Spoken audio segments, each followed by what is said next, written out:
Understanding yourself is the foundation of being a human being.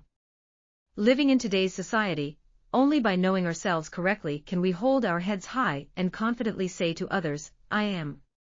In daily life, we always say that it is difficult to see through what kind of person other people are. If I ask you, can you recognize yourself? There will definitely be many people speechless. Yes, can I recognize myself?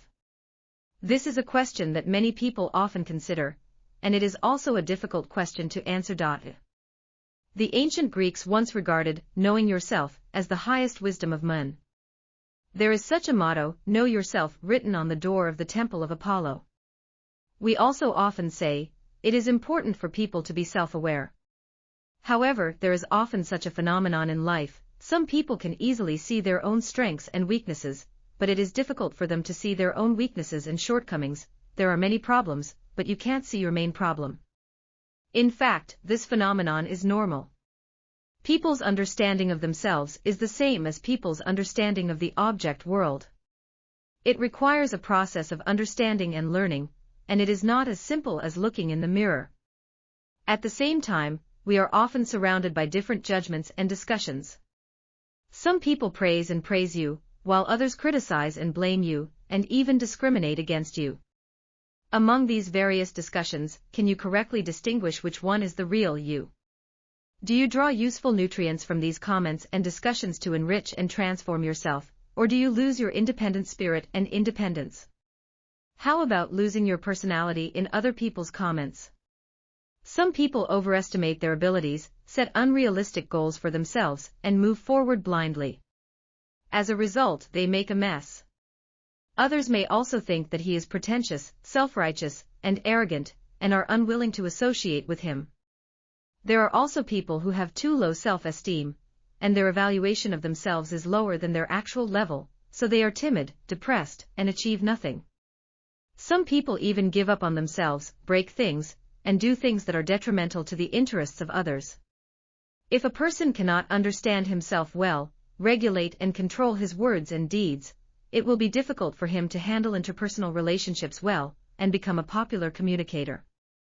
It can be seen that it is crucial to understand yourself objectively, thoroughly, and accurately. The stock god Buffett has always been known for his sharp insights into the market, and has accumulated an astonishing amount of capital as a result. But who knew that before proposing every acquisition plan, the stock god would carefully examine the capital flow of his group, and the stability of the capital circulation chain? He started planning only after fully understanding his current financial capabilities. Buffett is really a smart man because he will not be fooled by advantages and lose his mind. He has always looked at himself with a humble attitude, and has never been proud of his superhuman talents. It is precisely because of his prudence and modesty that he is sober and rational, thus avoiding many unnecessary losses. Therefore, the myth of invincibility he created in the financial market is no accident. The secret to success lies in knowing yourself clearly and maintaining a humble and prudent attitude. Understanding yourself is a very important issue, the most important of which is not to be dazzled by your own advantages in certain aspects, and not to be arrogant or impetuous. Buffett apparently did. However, in reality, many people are dazzled by their own small advantages and cannot recognize themselves. They become so proud just by seeing their own advantages. Therefore, they are destined to be clowns and destined to fail. You can get to know yourself through the following ways. First, open up your life. If a person lives alone and locks himself in a small self-enclosed circle, he will not be able to gain friendship, nor will he be able to truly know himself. Therefore, self-openness is a prerequisite for knowing yourself. Of course, there are certain limits to self-openness. A person cannot and should not have his or her own privacy, and self-openness also has issues of location and object. If you disclose your privacy in public on the street, others will think you are crazy. Of course, you won't be open to those evil people who are gossiping and like to publicize your affairs. Generally, one expresses personal concerns to close friends who know each other relatively well. Second, pay attention to other people's attitudes towards you. The attitude of others towards you can be used as a psychological mirror to understand yourself. As psychologist Curry said, people can serve as mirrors to each other, and they can reflect the image of the person in front of them. Do others affirm and respect you, or deny and neglect you? Are they happy to be with you? Is he dating you, or is he deliberately alienating you?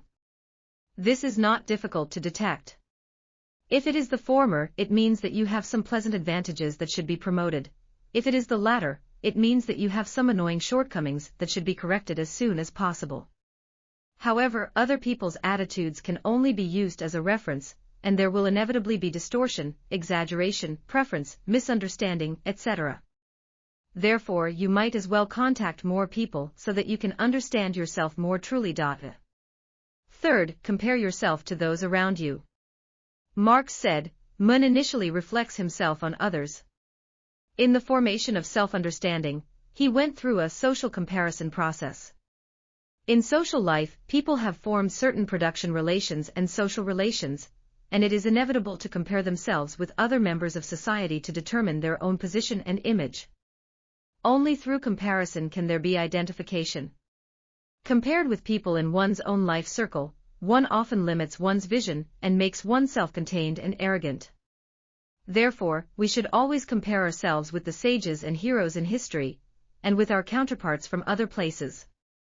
In doing so, you can make yourself see there are mountains beyond the mountains and discover the gaps, thereby stimulating upward power. Fourth, understand yourself through your own strengths and achievements. In the rich and colorful real life, everyone has their own characteristics and talents. 360 lines, and he will be the #1 scholar.